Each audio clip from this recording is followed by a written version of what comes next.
Готовим натуральный, полезный мармелад из 3 ингредиентов.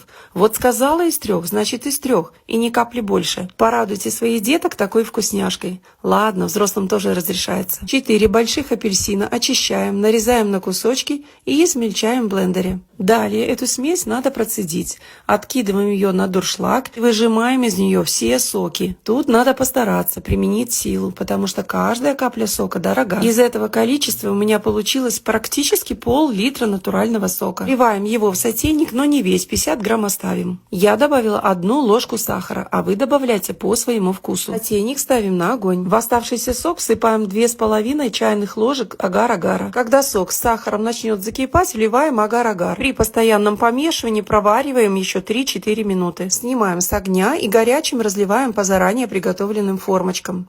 Даем мармеладу полностью остыть при комнатной температуре. Вот и все. Радуйте себя. Приятного аппетита!